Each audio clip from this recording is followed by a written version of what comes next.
Јас одлучив да влезам во борба за Битола, но заедно со вас. Борбата за Битола е борба за инвестиции пред се.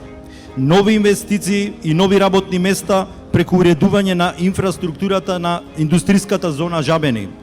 Борбата за Битола е борба за здрава животна средина, а еден од чекорите се проектите за гасификација и топлификација на Битола. Предвидовме изградба на ново основно училиште во Битола, во населбата Буковски ливади, која брои над 4000 жители.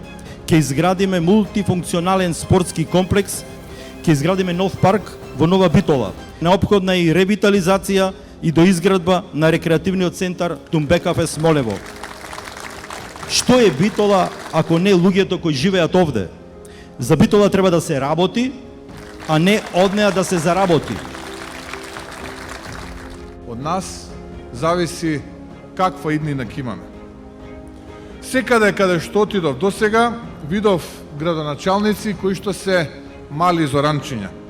Само тука, во Битола, велат вице за градоначалник. Си имаат поделено. Еден град за него, еден за бате. Овој Битола му паднал на батето, затоа што реким било интересот. И решиле од Битола да прават Стентон град. Рецептот им е Струмица. Таму фамилијата главни, а овде Стентоновци сакаат да бидат главни подизведувачи на овие првите од фамилијата Заеви. Нема тоа да биде. На 17. октомври Битола ќе го добие вистинскиот сјај кој што го заслужува. Новија избори, одлуката како понатаму е само на вас. Власта сака да останете дома во своите домови, за да продолжи да ја пустоши Битола и Македонија. Ако не излезете, тогаш тоа значи дека тие ќе мислат дека се согласувате со неказнивост на криминалот, со тоа 14 луѓе живи да горат, а да нема одговорност.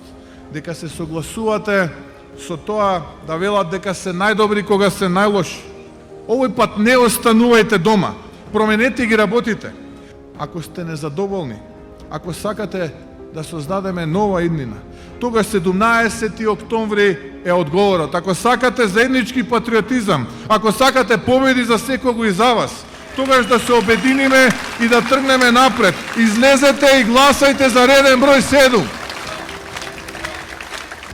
Создади нова иднина, промени, проекти, победи. Заокружи 7.